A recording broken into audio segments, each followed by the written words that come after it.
We're on flood watch in 2 states tonight. In Echuca, it looks like the Murray River may have peaked, which is good news if you're on the right side of the levee.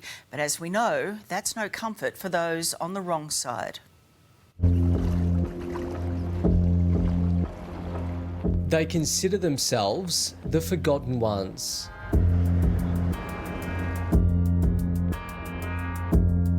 Ground zero in flood-ravaged Echuca, and as they say, a picture tells 1,000 words.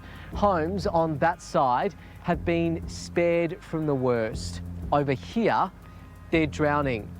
Unlucky residents who have homes on this side of the man-made levee feel like they're sacrificial lambs, and they're livid. They could have saved us too, if they had got their finger out of their. When we spoke with Erin McCann and her dad John last week, this is what their front yard looked like. Today, it's a muddy swamp. Getting to their veranda now a challenge, with water lapping at their front door.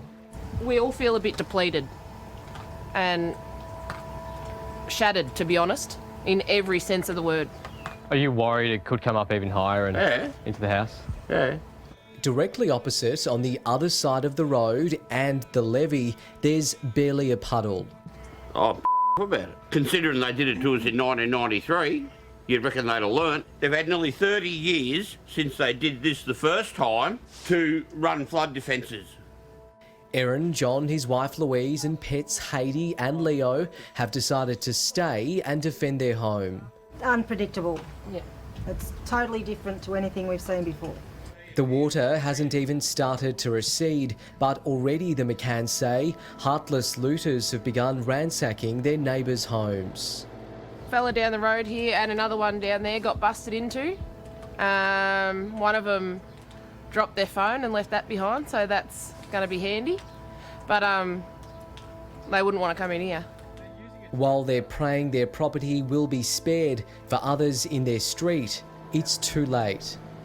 This is one of the hardest hit areas in Echuca, on the unprotected side of town, and as you can see, these floodwaters have already inundated a number of homes. A small army of locals have been working around the clock to build levees of their own, putting sandbags around the perimeters of these properties. Their hope now is that these floodwaters will not rise any further. Mark Lear and his mates have been putting themselves in danger to drop off supplies and water pumps to those in need. We're going to go get a couple of people out of a house out the back. Okay. While we're with him, Mark gets a call for help. When we started calling the SES said, sorry, you're on the wrong side of the levee, so we can't help you, which we accepted because they've got to help who they can help. But they don't need us, they don't need them over there, but they're still refusing to help us. Mark says, to add insult to injury, stormwater is being pumped from the saved side of the levee to the other. They're giving us some more water, that's nice of them, from the other side. So this is what they're pumping onto this side of town? Yeah, back into us. So, anyway, I've got heaps to do, so I've got to keep moving. Appreciate it, much. Thank you. Well, I'm from here originally, so I've sandbagged through the 70s floods, but this is by far the biggest. Peter Mitchell and wife Shelley feel like sitting ducks. But really, it's left for ourselves. We had to get one of the neighbours to have this ramp built.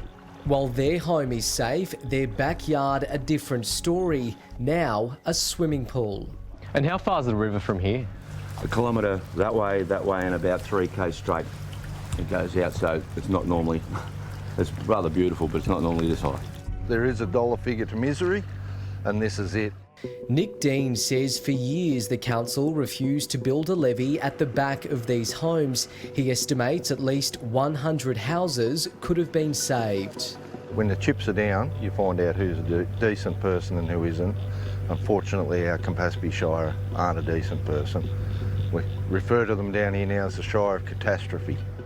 It's not only people who've been displaced, but wildlife too. There he is, look.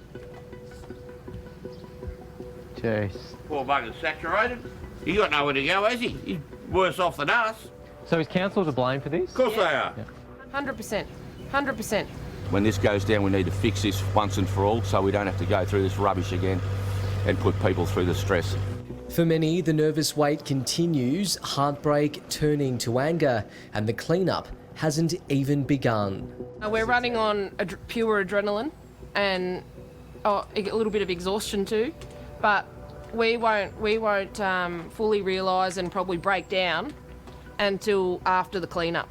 Because if we break before then we've lost the fight.